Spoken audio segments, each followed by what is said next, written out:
ব্যক্তি থেকে পরিবার, সমাজ থেকে রাষ্ট্র, দেশ থেকে বিশ্ব সবকিছুর চালিকায় রাজনীতি। তাই রাজনীতির 10 দিক নিয়ে রাজকাহন নিবেদন করছে জি ইস্পাত। সাথে আছি আমি তাসনুভা তন্নি। বাংলাদেশে হিন্দু যুবক দীপু দাসকে নৃশংস হত্যায় সংখ্যালঘু নির্যাতনের অভিযোগ তুলে দিল্লি, মুম্বাই, কলকাতা ও শিলিগুড়িতে বাংলাদেশ হাইকমিশনের সামনে বিক্ষোভ করেছে বিশ্ব হিন্দু পরিষদ এবং হিন্দু জাগরণ মঞ্চ সহ উগ্র হিন্দুত্ববাদী কয়েকটি সংগঠন। এই ঘটনায় গত 10 দিনের মধ্যে আজ মঙ্গলবার দ্বিতীয়বার ভারতের হাইকমিশনারকে তলব করে গভীর উদ্বেগ জানিয়ে বাংলাদেশ পররাষ্ট্র মন্ত্রণালয় বলেছে, দীপু দাসের ঘটনাটি একটি বিচ্ছিন্ন ঘটনা যা সাধারণভাবে সংখ্যালঘু নির্যাতনের সঙ্গে যুক্ত করা যায় না। সরকারের দাবি, বাংলাদেশের সাম্প্রদায়িক পরিস্থিতি দক্ষিণ এশিয়ায় অন্যান্য অনেক অঞ্চলের তুলনায় স্থিতিশীল। তবে ভারত এই কথা মানতে নারাজ।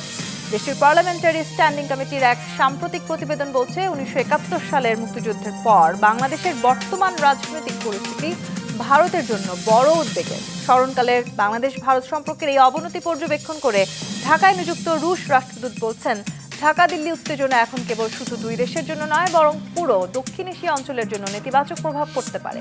তাই যত দ্রুত সম্ভব দুই দেশের উত্তেজনা কমানোর দাবি তার। শেখ হাসিনা ও হাদির খুনিদের আশ্রয়ে পাল্টাপাল্টি বাণিজ্য নিষেধাজ্ঞা এবং উস্কানিমূলক বক্তব্যের কারণে ক্রমেই তলানির দিকে ধাবিত হওয়া দুই দেশের সম্পর্ক পুনরায় শক্তিশালী করার সামনের দিনগুলোতে কিভাবে কতটা সম্ভব। যদিও বেলজিয়াম থেকে প্রকাশিত ইন্টারন্যাশনাল ক্রাইসিস গ্রুপের এক প্রতিবেদন বলছে, আসন্ন ত্রয়োদশ জাতীয় নির্বাচনই এখন বাংলাদেশ ভারত সম্পর্ক ঢেলে সাজানোর এক সুবর্ণ সুযোগ। সত্যিই কি তাই? এসব নিয়ে আলোচনায় আজ রাজকাহন স্টুডিওতে আছেন বাংলাদেশ রাষ্ট্র সংস্কার আন্দোলনের সভাপতি হাসনাত কাইয়ুম এবং আছেন বাংলাদেশ বিপ্লবী ওয়ার্কার্স পার্টির সাধারণ সম্পাদক সাইফুল হক। আপনাদেরকে স্বাগত জানাচ্ছি আজকে রাজকাহনে। সাইফুল হক, আপনাকে দিয়ে শুরু করি। 10 দিনে ভারতীয় হাইকমিশনারকে দ্বিতীয়বার পররাষ্ট্র মন্ত্রণালয়ে তলব করা হয়েছে। অন্তর্বর্তীকালীন সরকারের আমলের কথা যদি আমি চিন্তা করি, তাহলে এই নিয়ে অন্তত 6 বার তলব করা হলো বাংলাদেশের ভারতীয় হাইকমিশনারকে। এই যে বারবার তলব করা হচ্ছে এবং কিছুক্ষণ আগে আপনি নিশ্চয়ই জানেন যে ভারতেও বাংলাদেশি হাইকমিশনারকে তলব করা হয়েছে, কোন দিকে মোড় নিচ্ছে এই সম্পর্ক? উত্তেজনা আরো বাড়ছে নাকি প্রশমিত করার আসলে চেষ্টা চলছে? আপনাকে ধন্যবাদ। আপনার এই জনপ্রিয় অনুষ্ঠানের প্রিয়ভাজন অ্যাডভোকেট হাসনাত কাইয়ুম, দর্শক শ্রোতা যারা আপনারা দেখছেন, আমি আপনাদেরকে সালাম জানাই এবং শুভেচ্ছা জানাই।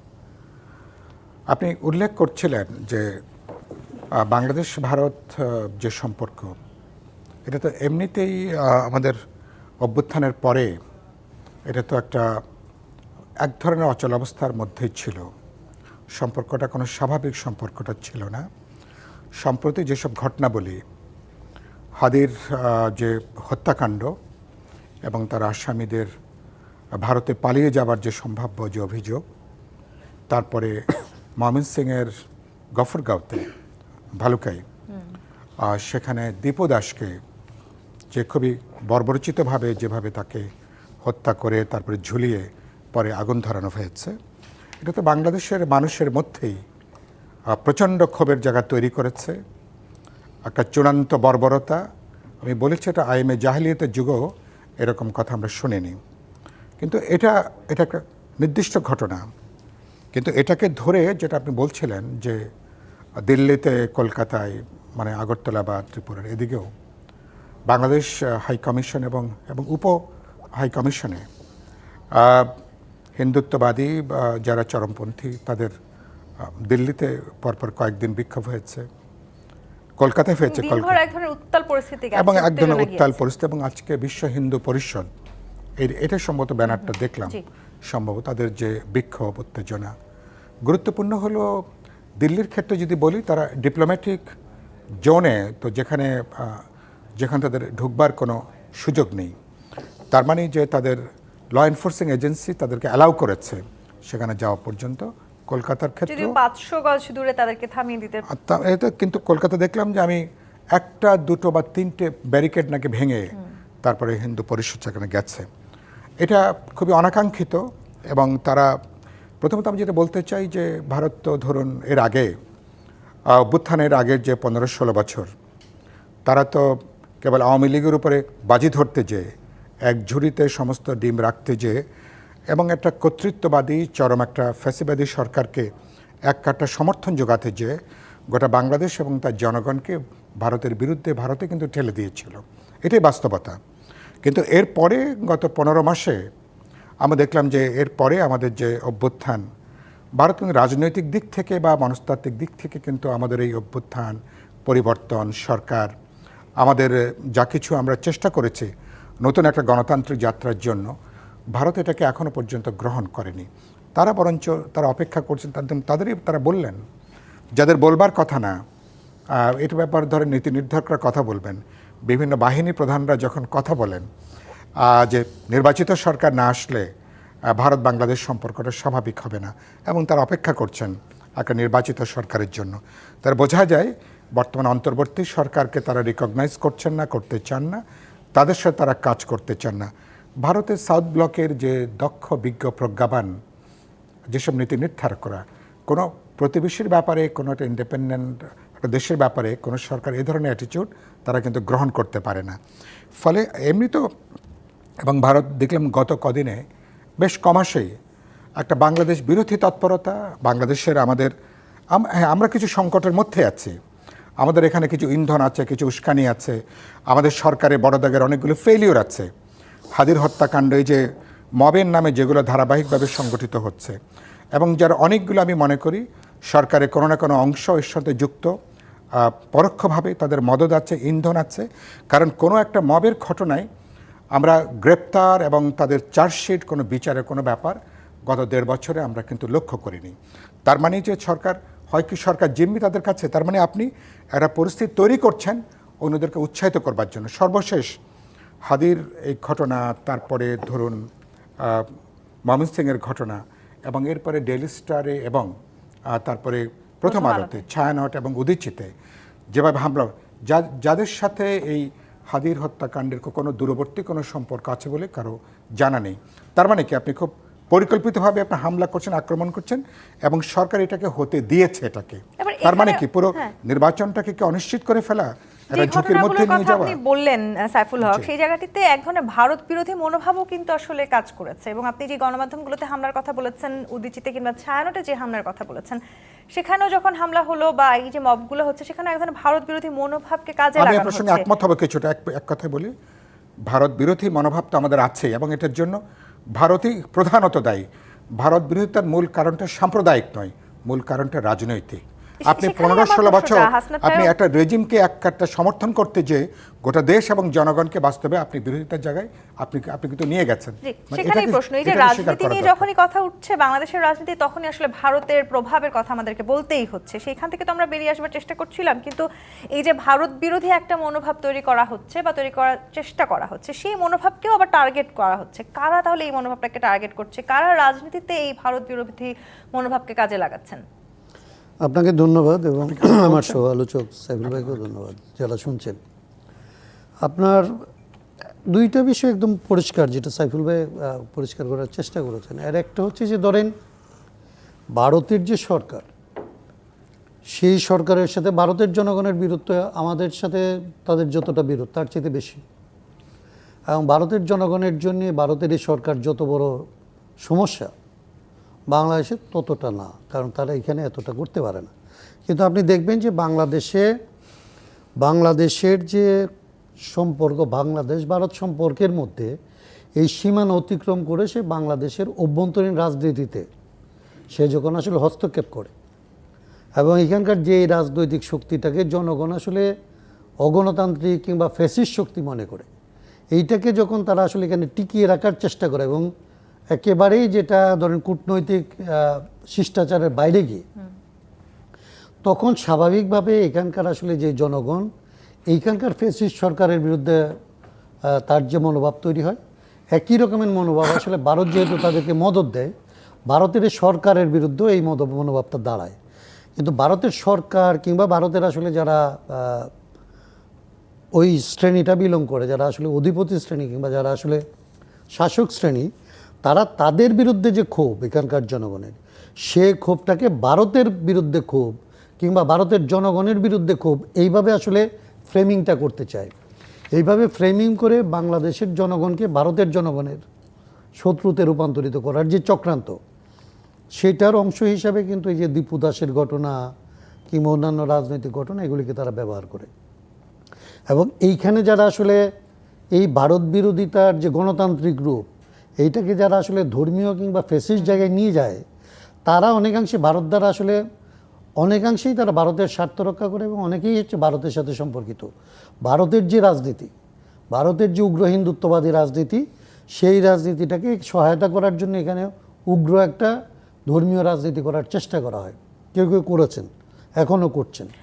কিন্তু আপনি ধরেন আপনি যে আগের কথা বলছেন, কিংবা আমি যদি আসলে অন্তর্বর্তীকালীন সরকারের সময়ের কথা বলি, ভারতের আসলে যেই মনোভাবটিকে কাজে লাগানোর চেষ্টা করা হচ্ছে বা যে ষড়যন্ত্রের আভাসের কথা আপনি বলছেন, ধর্মীয়ভাবে যে ষড়যন্ত্রগুলো করার চেষ্টা করা হচ্ছে, সেটা কি এই অন্তর্বর্তীকালীন সরকারের আমলে এসে আরো একটু বাড়ছে কিনা? সেই সম্ভাবনা নিশ্চয়ই আগের থেকে অবশ্যই বাড়ছে, কারণ এই পরিস্থিতিটার সুযোগ নেওয়া এটা ভারতের জন্য, ভারত তো অনেক বেশি ধরেন, যেটা সাইফুল ভাই উল্লেখ করলো, এখন তো প্রায় ঘোষিতভাবে তারা বাংলাদেশের সাথে আসলে সম্পর্কহীন একটা জায়গার মধ্যে আছে। এবং ভারতের এই যে অবস্থান, এই অবস্থানটা অযৌক্তিক। বাংলাদেশের জনগণের যে লড়াই, বাংলাদেশের জনগণের যে বিজয়, সেইটার ব্যাপারে আপনার নেতিবাচক মনোভাব যখন আপনি রাষ্ট্রীয় পর্যায় থেকে স্পষ্ট করেন, তখন তো এই পরিস্থিতিটা এখানে তাদের যারা এজেন্ট হইতে চায় তাদেরকে সহায়তা করে এখানে উগ্র একটা অবস্থা, পরিবেশ তৈরি করার জন্য। এবং সেইটারই আসলে ফলাফল আমরা দেখতেছি দুই কারণে। একটা হচ্ছে এই পরিবেশের মধ্যে আছে, আরেকটা হচ্ছে এখনকার যে সরকার, এই সরকারের অদক্ষতা বলেন, অযোগ্যতা বলেন, কিংবা তাদের আসলে ঘাটতি বলেন, যেহেতু তারা আসলে রাষ্ট্র পরিচালনার জন্য কোনোভাবেই সে অর্থেও যোগ্য না, সেই জন্য এটা এইরকম একটা পরিস্থিতি। কিন্তু আবার এই ভারত বাংলাদেশের সম্পর্ক, সেই সাথে ভারতের যে প্রভাব বাংলাদেশের রাজনীতিতে নির্বাচন ঘিরে বিশেষ করে, সেটি তো যথেষ্ট আলোচিত সমালোচিত বিষয়। সাইফুল হক, নির্বাচন নিয়ে ভারতের নসিহত মানবে না বাংলাদেশ, এরকম একটি কথা, এবং এর পরে হচ্ছে নানানভাবে বিভিন্নভাবে আমরা দেখলাম যে ভারতের তরফ থেকে বার্তা এসছে, বাংলাদেশের তরফ থেকে বার্তা গেছে। হঠাৎ করে অনেকে বলার চেষ্টা করছেন যে রাতারাতি আসলে ভারত বাংলাদেশের সম্পর্কটা পাল্টে গেল কিনা। শুধু কি নির্বাচনকে কেন্দ্র করেই আসলে এই সম্পর্ক পাল্টে যাবার শঙ্কা? একটা হচ্ছে যেটা বললেন, আমি প্রথমত আগের নসিহতের অর্থে বলি। ভারত বা আমাদের ধরুন গ্লোবাল গুরুত্বপূর্ণ দেশ যারা আছেন, বা আমাদের ডেভেলপমেন্ট পার্টনার বলি, বা আমাদের ডিপ্লোম্যাটিক পার্টনার যারা আছেন, তারা সবাই বাংলাদেশে আগামী ফেব্রুয়ারিতে একটা ক্রেডিবল, ফেয়ার, একটা ডেমোক্রেটিক এনভায়রনমেন্টে একটা ভালো ইলেকশন হবে, এটার জন্য সবাই কিন্তু মোটামুটি তারা কিন্তু অপেক্ষা করছেন। খুবই স্বাভাবিক। এই সরকারের গত 1.5 বছরে যে পারফরমেন্স, সরকার দুই একটা ইকোনমির দুই একটা আসপেক্টের বাইরে, আর আমাদের এই বিচার এবং সংস্কারের উদ্যোগের বাইরে অন্য কোনো সোশ্যাল ইকোনমিক কোনো প্যারাডাইমে সরকার তো কোনো ভালো কোনো রেকর্ড কার্যত নাই। তো সে জায়গা থেকে মানুষ এক্সপেক্ট করছে যে একটা ইলেকশন, তো ভারতও সে জায়গা থেকে ভারতের পলিসি মেকাররা অফিসিয়াল পজিশন, বাংলাদেশে একটা ইলেকশন হবে, ফেয়ার ইলেকশন দেখতে চাইবে, এটা নিয়ে আপত্তি তোলার কিছু নেই। আপত্তি হচ্ছে ওই জায়গা থেকে 16 বছর যখন ইলেকশনের নামে তামাশা হয়েছে, যখন নাটক হয়েছে, যখন প্রহসন করেছেন, দামি ইলেকশন বলেন, দিনের ভোট রাতে বলেন, অথবা বিরোধী দল ছাড়া নির্বাচন করেছেন, এবং যখন ভারতের সুজাতা সিং থেকে শুরু করে গুরুত্বপূর্ণ পলিসি মেকাররা যে ঢাকায় উড়ে এসে তারা যখন জাতীয় পার্টির মতন দলগুলোকে বাধ্য করে বা ইলেকশনে আসার জন্য, তা বোঝা যায় আমাদের ইন্টারনাল ব্যাপারে কিভাবে তারা হস্তক্ষেপ করছেন। তার মানে কি? তার মানে তারা আমাদের একটা মানে পলিটিক্যালি পুরোপুরি বলতে একটা আনএক্সেপ্টেবল একটা ইলেকশনকে ভারত দাঁড়িয়ে গেল তাকে মদত দেবার জন্য। তাহলে এই জায়গাটা, এবং এইখানে তো আমরা পাই যে আওয়ামী লীগের নেতা নেতৃত্বেরও নানা বক্তব্য আমরা পাই না। এখন আপনি পরে যেটা বললেন, উত্তেজনাটা এখন বাড়ার এখানে আমি একটা মনে করি যে আমাদের ইন্টারিম, ধরুন আপনি এমন একটা বৈরী প্রতিবেশী, আমি কি বাংলাদেশ অথবা ভারত কেউ কি আমরা আমাদের প্রতিবেশী পাল্টাতে পারবো? কেউ আমরা প্রতিবেশী পাল্টাতে পারবো না। তাহলে আমার যদি আপনার ঘরে আগুন লাগলে আমি যদি প্রতিবেশী হই, আমার ঘর কিন্তু নিরাপদ না। আমি যদি নিরাপত্তাহীন থাকি, আপনার নিরাপত্তাও কিন্তু নিশ্চিত হবে না। এটা হচ্ছে একবারে অবাকর ব্যাপার। ভারত কিন্তু বাংলাদেশ বিরোধী সমস্ত কর্মকাণ্ডের অভিযোগ প্রত্যাখ্যান করেছে। আমি বলছি এই জায়গাগুলো থেকে ভারতকে এই জায়গাটা আমরা বোঝাতে পারিনি যে আপনার 10টা কার্ড আছে, আমাদেরও 1-2 কার্ড আছে। তাহলে এই যুগে আমরা তো নিশ্চয়ই কোনো যুদ্ধ বিগ্রহ জড়াতে চাই না।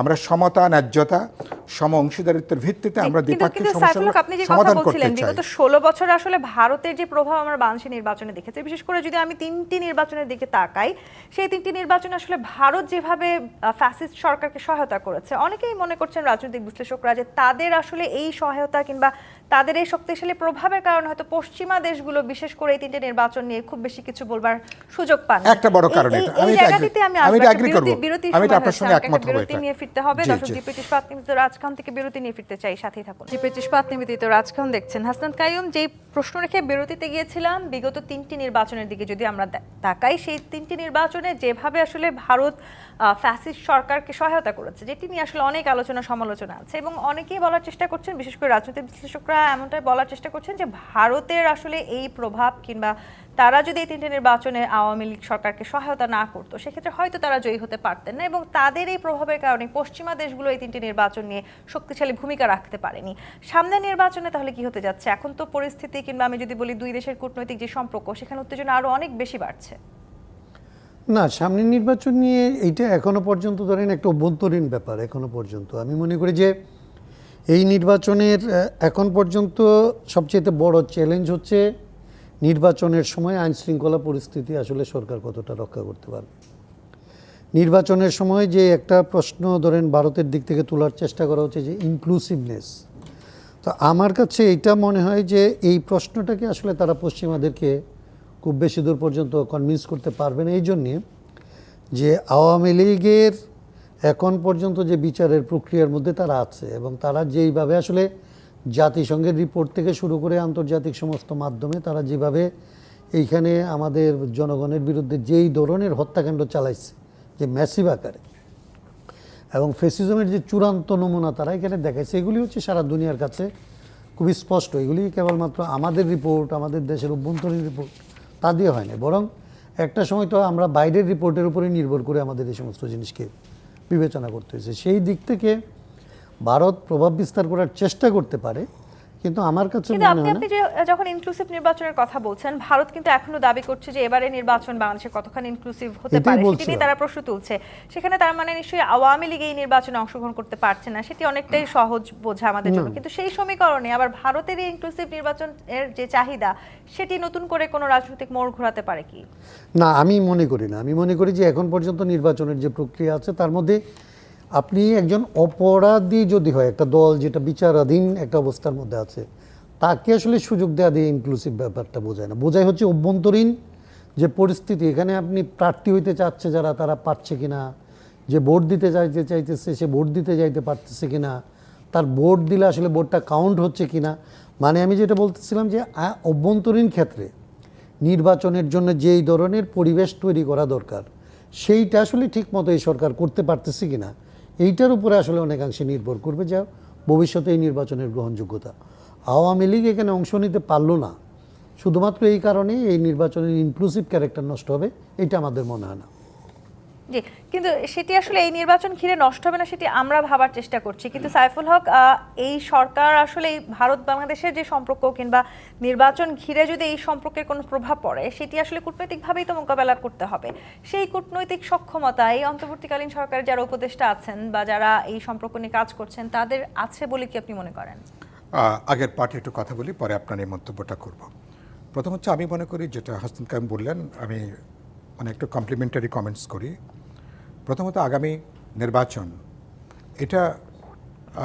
এটার ইনক্লুসিভ হবে কিনা, গ্রহণযোগ্য হবে কিনা, ডেমোক্রেটিক হবে কিনা, এটা প্রধানত এখন অভ্যুত্থানের অংশীজন যারা আছেন বা বিভিন্ন রাজনৈতিক দল যারা আছেন তারা কিভাবে অংশগ্রহণ, এটা শান্তিপূর্ণ, অবাধ, নিরপেক্ষ, বিশ্বাসযোগ্য, প্রতিদ্বন্দ্বিতাপূর্ণ হচ্ছে কিনা, সেই জায়গা থেকে বেশ কিছু চ্যালেঞ্জ আছে।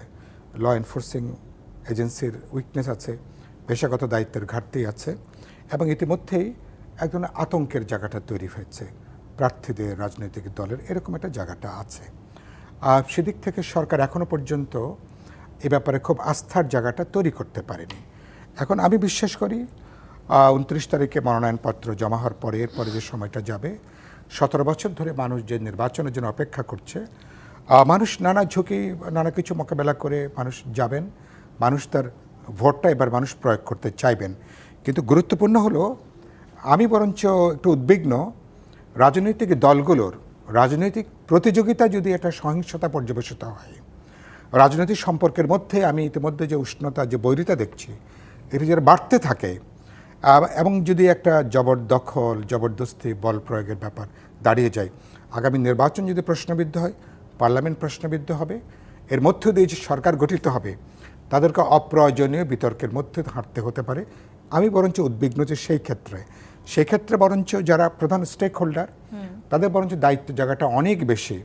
হ্যাঁ, আমরা ফেয়ার এনাফ আমরা বিতর্ক করেন, কথা বলেন, প্রতিযোগিতা করেন, কিন্তু এটা যেন জবরদস্তি জায়গাটায় না আসে। আর আপনি পরের ভারতে যে কথাটা বললেন সেটা নিয়ে আমি মনে করি এই গভর্নমেন্ট খুব ডিপ্লোম্যাটিক্যালি গত 1.5 বছরে খুব ভালো রেকর্ড তারা দেখাতে পারেননি। কারণ আমি যদি ভারতের কথা বলি, আপনাকে যদি ধরে নিই ভারত আগামী 5 বছরও একটা বৈরিতার মধ্যে থাকবে, তাহলে এরকম একটা বৈরী প্রতিবেশীর সাথেও তো আপনাকে কাজ করতে হবে। ভারত অফিসিয়ালি আপনার সঙ্গে বলছে ইলেকশনের পরে তারা কাজ করবেন, তাহলে সেই জায়গা, তাহলে এখানে ডিপ্লোম্যাটিক্যালি ম্যানুভার করা, কথা বলা, আপনি আপনার ন্যাশনাল ইন্টারেস্টের জায়গাটাকে আফোল্ড করতে যেয়ে অনেকগুলো প্রশ্ন আমরা এখন খুবই ডাউন প্লেড হয়েছি। আমাদের বলতে পারেন নিজস্ব ইস্যুসগুলো এখন টেবিলের নিচে। পরবর্তী ইলেক্টেড গভর্নমেন্ট যদি সেগুলোকে আনতে পারেন, ইয়েস, আমরা আপনার সঙ্গে দ্বিপাক্ষিক কথা বলতে চাই, সমতা ন্যায্যতার ভিত্তিতে ইন্টারন্যাশনাল যে লজ আছে তার ভিত্তিতে আমরা সমস্যার সমাধান করতে চাই। কিন্তু এই জায়গাটা কিন্তু এ পর্যন্ত এই গার্ডসটা কিন্তু আমাদের সরকার দেখাতে পারেনি। আমি মাঝে মধ্যে ঠাট্টা করে বলি না, ওনারা ভারতের সাথে এক ধরনের মানে প্যাট্রন ক্লায়েন্ট রিলেশনশিপ, এটা অনুগত পররাষ্ট্রনীতি তারা অবলম্বন করে এসেছেন। অন্তর্বর্তীকালীন সরকারের সময় আপনি এবং দেখেছেন সেই অনুগত পররাষ্ট্রনীতি। এবং আপনি যে জামদানি শাড়ি পরে আছেন দিল্লি কলকাতাতে, এই জামদানি বেনারসি শাড়ি, তারপরে কখনো আম পাঠিয়ে, কখনো ইলিশ মাছ পাঠিয়ে মনে করেন ভারতের সাউথ ব্লকের তাদের মন বুঝে নরম করা যাবে। পলিটিক্যাল ডিপ্লোমেসিটা এরকম না। এই জায়গাটা আমি আগে বহুবার এটা বক্তৃতা করেছি, আমি পলিসি মেকারদের এই জায়গাটা বোঝাতে পারিনি।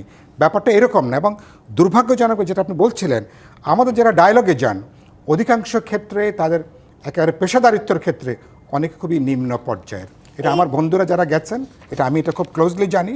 ফলে আমরা আমাদের ইস্যুগুলোকে প্রপারলি আমরা প্লেস পর্যন্ত করতে পারিনি। আমি আশা করতে চাই ভবিষ্যতে এই জায়গাটা হবে না। নিশ্চয়ই এই যে হাসান কাম যে কথাটি বলছিলেন সাইফুল হক, যে নানানভাবে আসলে উপহার পাঠিয়ে জামদানি শাড়ি, আম কিংবা ইলিশ মাছ এগুলো পাঠিয়ে কি আসলে কূটনৈতিক সম্পর্কের যে অবনতির অবস্থাতে আমরা যাচ্ছি সেটিকে উন্নতির দিকে নিয়ে আসা সম্ভব কিনা, সেই সাথে যখন আসলে বাংলাদেশ নিজেদের সাম্প্রদায়িক পরিস্থিতিকে বলার চেষ্টা করছে দক্ষিণ এশিয়ার অন্যান্য অনেক অঞ্চলের তুলনায় আমাদের অবস্থান স্থিতিশীল, সেই সময় ভারত এই কথা মানতে একেবারেই নারাজ এবং সেটি তারা খুব সুস্পষ্টভাবে জানাচ্ছে, সেটা তাহলে কেমন প্রভাব ফেলবে আমাদের উপর? প্রথমত আপনার যেটা প্রশ্ন, এটা হচ্ছে ধরেন ম্যানিফেস্টেশন হিসেবে খারাপ না। আপনি উপহার পাঠাচ্ছেন, তারা উপহার পাঠাচ্ছে, এটা ধরুন একটা জেস্চার, একটা ম্যানিফেস্টেশন, এটা খারাপ না। কিন্তু এর ভেতরে যে যদি আসলে যে সারবস্তু থাকার কথা, আপনার যে সমস্ত বিষয় আসলে কূটনৈতিক এজেন্ডার মধ্যে থাকার কথা, সেই এজেন্ডা ছাড় দিয়ে তো আপনার সম্পর্ক হবে না। তাহলে যেটা সাইফুল ভাই বলছিল, এটা আনুগত্যের একটা সম্পর্ক হয়।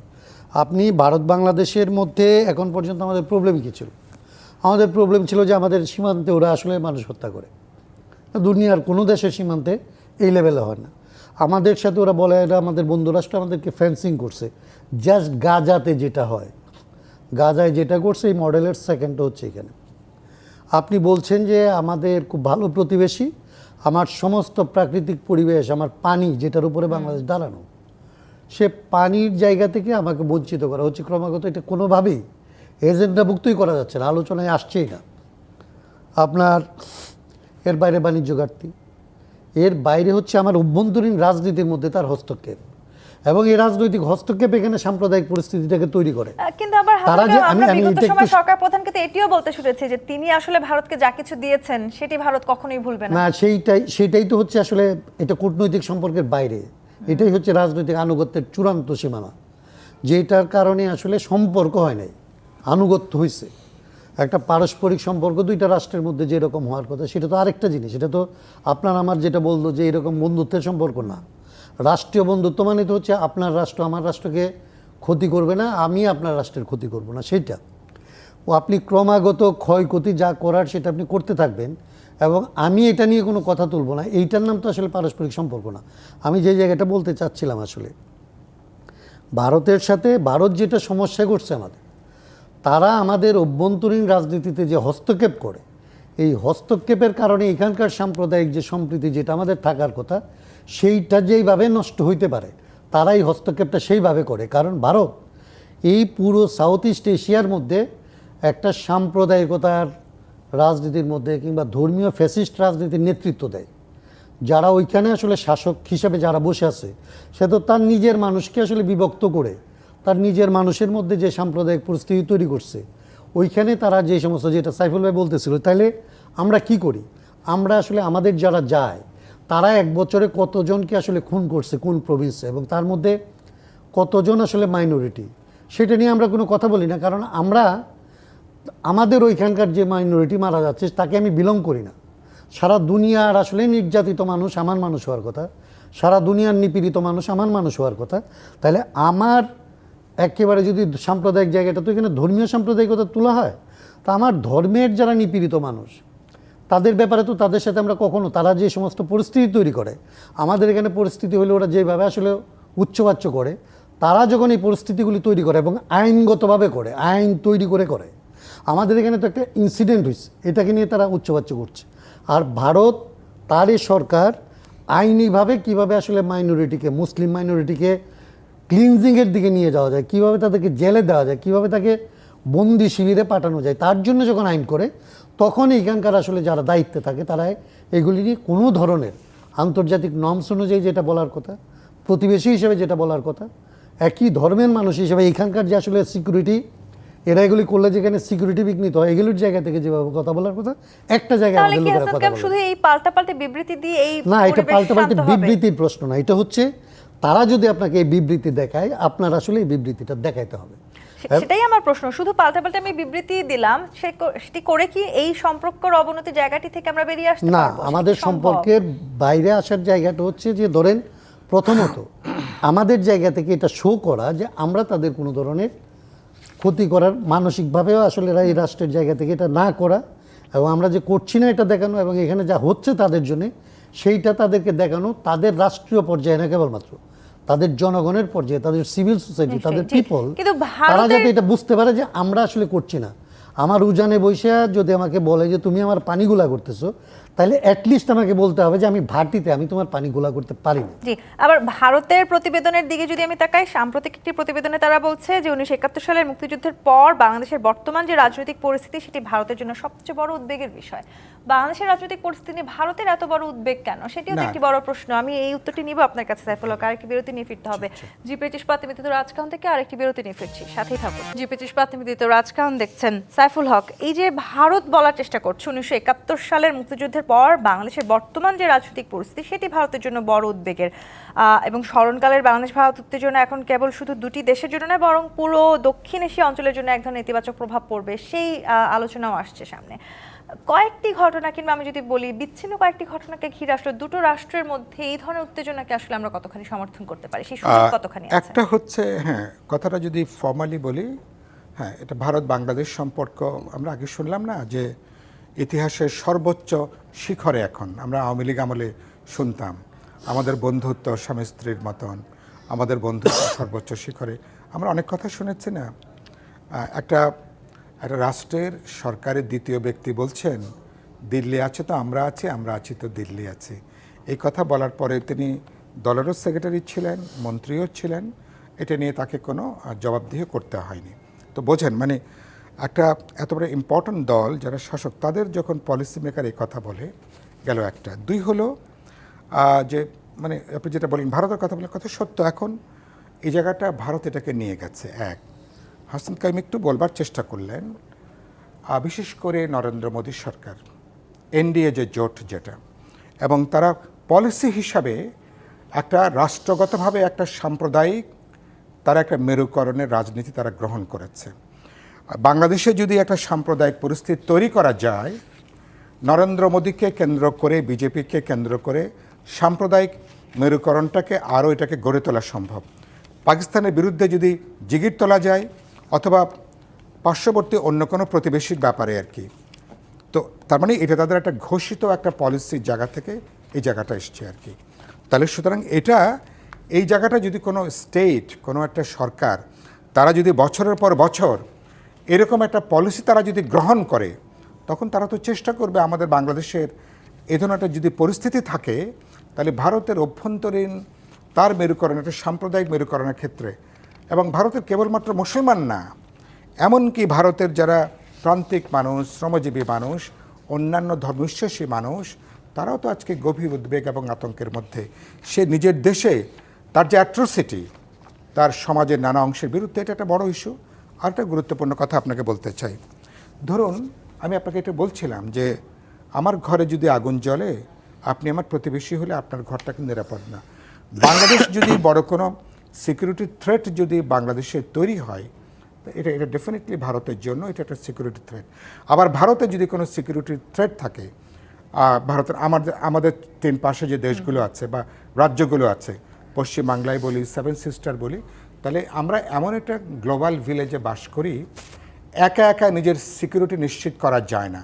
একটা রিজিওনাল, একটা ইন্টারন্যাশনাল বোঝাপড়া দরকার, সমঝোতা দরকার। এটাই হলো যে কোনো মডার্ন ডেমোক্রেটিক যে সমঝোতার কথা আপনি বলছেন, এটাই হলো জায়গাটা। নিশ্চয়ই এই জায়গাটা হাসপাতাল যদি পলিসি মেকাররা বুঝতে না পারেন, তাহলে ভারতে বলি, বাংলাদেশে বলি, আমরা আত্মঘাতী পথে আমরা হাঁটবো। যে সমঝোতার কথা সাইফুল হক বলছেন, কিংবা আসলে রাষ্ট্র হিসেবে এগিয়ে যেতে নিঃসন্দেহে পার্শ্ববর্তী দেশগুলো, প্রতিবেশী দেশগুলো সহায়তা তো আমাদের প্রয়োজন। সেখানে আসলে সামনের যে নির্বাচন, ত্রয়োদশ জাতীয় নির্বাচন, সেটি এই মুহূর্তে বাংলাদেশ এবং ভারতের যে সম্পর্ক, তাকে ঢেলে সাজানোর একটি বড় সুযোগ। আপনিও কি তাই মনে করছেন কিনা? না, নিশ্চয়ই বাংলাদেশ তো একটা নতুন পর্বে আসলে প্রবেশ করবে। এই জন্যেই ধরেন এরকম একটা অভ্যুত্থান, এবং অভ্যুত্থানের পরে আমাদের এই পর্যন্ত যেগুলি সাইফুল ভাই বলতেছিলেন যে কয়টা কাজ হয়েছে, তার মধ্যে একটা হচ্ছে যে আমরা সবগুলো রাজনৈতিক দল মিলেমিশে বসে কতগুলো বিষয়ে সমঝোতার মধ্যে এসেছিলাম যে বাংলাদেশে একটা গণতান্ত্রিক ব্যবস্থা করতে হলে কোন কোন জায়গায় অন্তত সংস্কারগুলি লাগবে। এটা বাংলাদেশের জন্য একটা বড় ঘটনা। মানে বাংলাদেশ যদি একটা গণতান্ত্রিক দেশ হয়, বাংলাদেশের সরকার যদি একটা গণতান্ত্রিক সরকার হয়, এবং তাইলে আপনি ধরেন যে আমাদের প্রতিবেশীদের সাথে যে সমস্ত সমস্যা থাকার কথা, তার 50% হচ্ছে এই পলিসিগত জায়গায় আসলে চেঞ্জ হয়ে যাওয়ার কথা। যখন আমাদের এখানে কোনো গণতান্ত্রিক ব্যবস্থা থাকে না, কোনো একটা সরকার যখন আসলে প্রতিবেশীর উপরে ভর করে এখানে আসলে জনগণের বিরুদ্ধে এক ধরনের অগণতান্ত্রিক আচরণ করতে বাধ্য হয়, তখন হচ্ছে সে জাতীয় স্বার্থ বিসর্জন দিয়ে তাদের কথা অনুযায়ী আসলে রাষ্ট্র পরিচালনা করতে বাধ্য হয়। তো সেইটা থেকে বেরিয়ে আসার জন্য নিশ্চয়ই বাংলাদেশ এক ধরনের একটা প্রস্তুতির মধ্যে আছে, এবং এই প্রস্তুতিটাকে, বাংলাদেশের এই প্রস্তুতি পর্বটাকে ভারত কোনোভাবে ভালোভাবে নিচ্ছে না।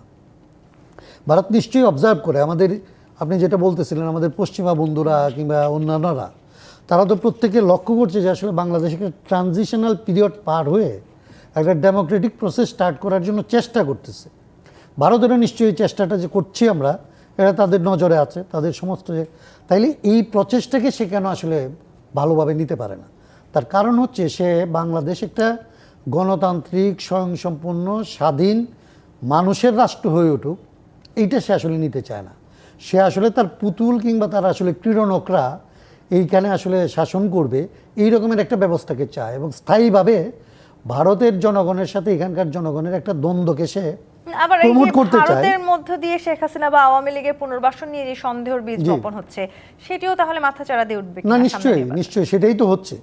সে যখন আসলে এখানকার সরকারকে একভাবে স্বীকার করছে না, এবং এখানে যারা আসলে দোষী সাব্যস্ত হয়েছে তাদেরকে যখন তারা আশ্রয় দিয়ে রাখতেছে, তখন আসলে তো তার ইন্টেনশন তো ক্লিয়ার। এই উত্তেজনার একটা বড় কারণ তো হচ্ছে তাদের নিজেদের যে পলিসি, সেটা তো সেটা যেটা বলতেছিলাম যে তারা প্রথম সমস্যা হচ্ছে এগুলি দুইভাবে হইতে পারে। একটা হচ্ছে আপনার আমার মধ্যে আসলে দ্বন্দ্ব হচ্ছে, এটা একটা। আরেকটা হচ্ছে আমি পরিকল্পিতভাবে আমার পররাষ্ট্রনীতিকে এইভাবে সাজাইছি যে আমার একটা প্রতিবেশীর সাথে আসলে ভালো সম্পর্ক থাকবে না। চীনে, মানে ভারতের, এটা বাংলাদেশকে এখন বলা হচ্ছে ভারতের কোন প্রতিবেশীর সাথে সে আসলে ভালো সম্পর্ক নিয়ে চলতেছে, এটা আপনি দেখাতে পারবে তারা। তার মানে হচ্ছে তার পররাষ্ট্রনীতিকে যে ঢেলে সাজাইতে হবে, এই জায়গাটার মধ্যে সে না গিয়ে সে অন্যদেরকে সবসময় দায়ী করছে, এবং সেটাকে এইভাবে প্রমোট করে তারপর দায়ী করছে। আমাকে আসলে সে হয়তো অন্ধ করে দেবে, দিয়ে তারপরে বলবে যে তুমি দেখতে পাচ্ছ না কেন। এইটা প্রতিবেশী সুলভ আচরণ না। সেই জায়গাটিতে আসলে সবচেয়ে বেশি গুরুত্বপূর্ণ ভূমিকাটা এই মুহূর্তে যদি আমি সামনে নির্বাচনকে ঘিরে জানতে চাই, সেটি আসলে কার রাখার প্রয়োজন আছে এই মুহূর্তে? অন্তর্বর্তীকালীন সরকার, নাকি ভারতের আসলে এক পা এগিয়ে আসতে হবে এবং আমাদেরও এক পা আসলে এগিয়ে যেতে হবে?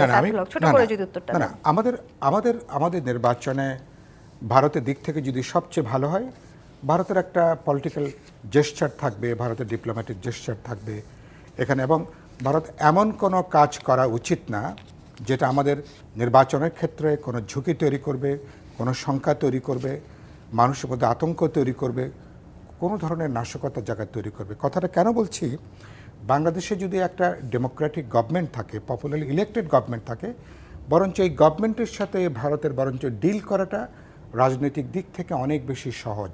সেক্ষেত্রে সামনে নির্বাচিত যে সরকার আসতে যাচ্ছে তাদের সাথে তাহলে তাদের সম্পর্কটা কেমন সমীকরণে হবে? না, আমি মনে করি অবশ্যই বাংলাদেশে ইলেকশনের পরে একটা পপুলারলি একটা ডেমোক্রেটিক ইলেকশন হলে একটা পার্লামেন্ট বা একটা যদি পরবর্তী সরকার যদি আসে, আমি মনে করি সরকারের গুরুত্বপূর্ণ কাজ হবে নিশ্চয়ই আপনার এরকম একটা প্রতিবেশী, সেই প্রতিবেশীর সাথেও তো আপনাকে একটা ওয়ার্কিং অ্যালায়েন্স আপনাকে ডেভেলপ করতে হবে।